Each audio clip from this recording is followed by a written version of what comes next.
Hey guys, I'm Doctor McFarland, and in this video, we're going to try to understand really what Fender is wanting us to do as far as workflow. And this means getting down into the weeds of what is a preset, what is a song, and what is a set list. So it's very interesting diving into the world of the ToneMaster Pro because it is a slightly different workflow than what we're used to on other units. Usually you have, for instance, on a Fractal or a Helix, you have a thing called presets, and then within those you can have something called scenes or snapshots, which is a preset within a preset. And because of those options, you can also change parameters while you're still within that preset, and that means that you can have the same overdrive without having to double up on the pedal, but you can adjust the settings in between different snapshots or scenes. So what is happening on the ToneMaster Pro is we don't really have scenes or snapshots. We only have presets. And what that means for us is we can either choose to make one really, really good preset and just stay within that preset and use a thing called foot switch mode that allows us to essentially turn different pedals on or off, or we can use a multi option to where we hit one switch and we turn multiple pedals on or off, and also be able to change parameters of those pedals as well. So for instance, if I go back to my presets and I go to foot switch assign, you can see that I have different pedals within my preset assigned to the switch.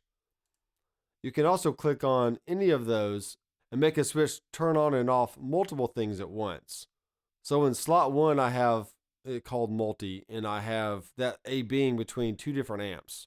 But I've also chosen to add in my Routenote pedal, and that allows me to switch my amplifier and turn on a certain pedal. We can also assign this a custom label. So this is things that you do within a preset, but what if you want to use multiple presets in your set list? Well, what do we have to do? So on the Headrush unit, for example, I'm very used to making rigs, which is what Headrush calls presets. And I can add as many different rigs to a set list as I want, and then even organize those in a certain order. So that way, if I choose a certain set list, I know I have those rigs available to me, and I can still go into stopbox mode and turn things on and off individually, and then go back to my other view where I just see my rigs and so forth. So with that same kind of concept, we're going to do a similar thing on the ToneMaster Pro. So if we go to the 16th note icon, this is where our songs are stored, and we can also make a new song. But it's just not a song within itself. A song has to contain certain presets. And this is what we have right here. So in my Doc Rocks song, I actually have 6 different presets that I can choose from. So if I choose my Doc EVH, now I have an EVH amplifier.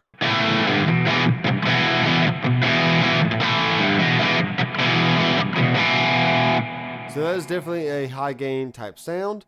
And then I can go to a clean and spank sound, which is a totally different sound.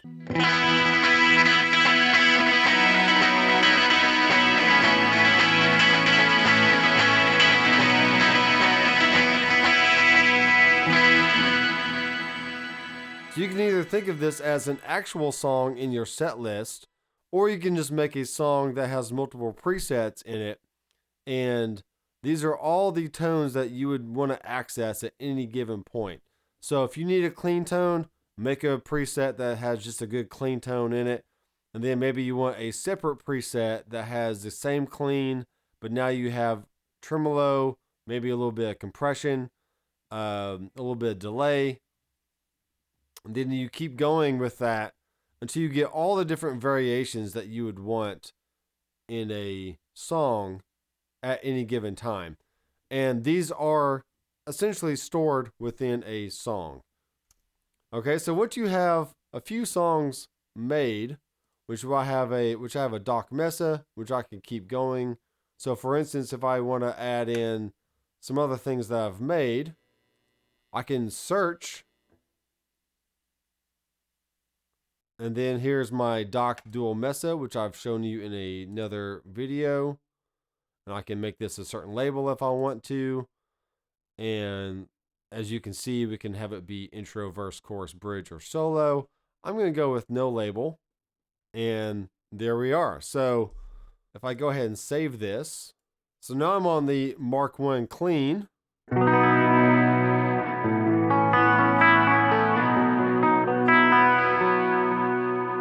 Then I can go over to the dual rec.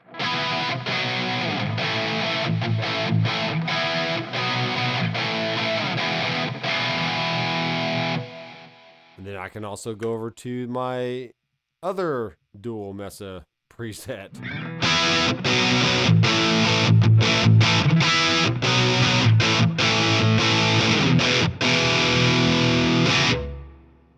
But let's say, for example, that I actually want to go and duplicate this Dock MK1 clean and have it be more of an ambient swell type thing.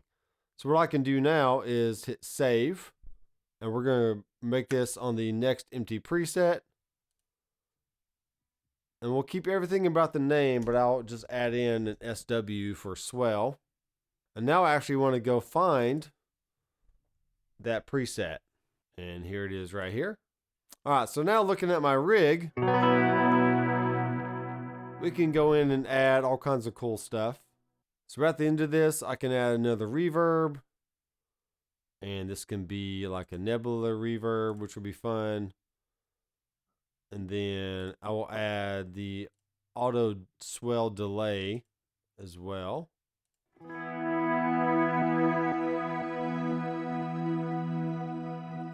And now we can save this.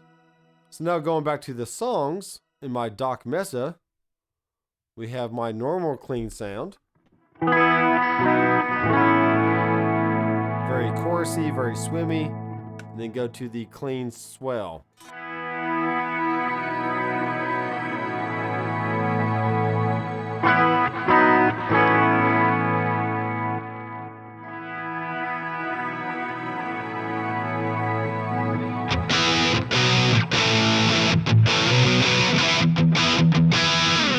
And you can also hear when I switch, all that ambient stuff carries over when I went to my Dual Mesa preset, and you get totally gapless switching. Everything spills over from one preset to the next, and it just makes for a very smooth experience.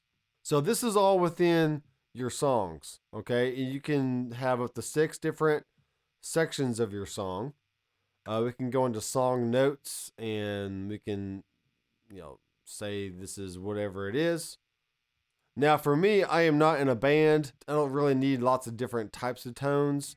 I just pretty much hang out here in the studio. So I might want to base this song off of a certain amplifier. So in this case, it's all Mesa Boogie type stuff. But I could have a Fender Princeton type song, and I can have a Fender Twin or a Vox AC30.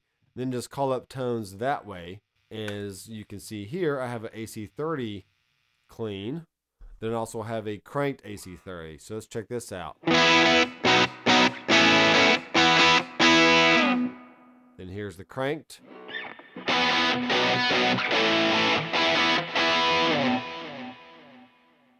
And now in order to keep having different variations on the same rig, you just choose that rig, hit save, and then usually you would just want to store this in the next empty preset, and then just change the name completely, or just give it a little variation, and you're on your way. So now on the last tab, we have a set list. And I currently have this name Doc, but if you're in a cover band and you're preparing for a certain set list of songs, maybe you want to have it for a wedding, or maybe you want to name it as the date of the event, whatever you want that to be. So you have your set list right here, and you can hit the plus symbol, and you can make a brand new set list. And we can also click on the ... and we can rename the set list, or we can just delete it altogether. And then also we can have these songs in a set list. And so far I've only made 3 songs. So when I hit the plus symbol, these are all the songs that I have available. And you can also search for these with the magnifying glass. So if I type in AC, that's the only song that will show up. So all very, very cool stuff. So let's just say I go in and make a few songs. And now on the next tab, I can add these songs to the set list just by clicking on here. And there we go. And now let's actually combine a few different things here. So we got a 65 Reverb Deluxe. This is a stock preset. And then maybe we go in and put the cutting edge in there, which is also a stock preset. And then I'm going to go in. I want to put some of my own stuff in here. So maybe let's do a Doc EVH. And let's do one more. Let's do SW. And there's my swell sound. So you can either add the different presets to your songs within the song view, or you can also do it here in the setlist view as well. So now on the actual unit itself, you can't see this, but tapped on the screen and chosen the set list that I want. And then I'm able to go through and I can cycle through the different songs I have in the set list. So it's all pretty easy because you have the full set list there in front of you. Now you can just go in and choose the different sections of your song. So I hope that makes sense, guys. Now that I kind of worked through this myself, it's actually pretty easy. It just takes a little bit of time to get your head wrapped around what Fender is actually forcing you to do and the workflow that they have laid out. And maybe they'll add scenes and snapshots or something like that in the near future. There's really no way of knowing. But for now, if you just make a preset and then create a song that has a combination of those presets included in it, and then add that song or songs to a set list, that should be a pretty easy way to get around and access all the sounds that you need for either recording or your next live cover gig. If you have any questions, feel free to leave them down below, and be sure to subscribe if you want to see more videos just like this. And until next time, I'm Dr. McFarland. I will see you in the next video. Keep rocking.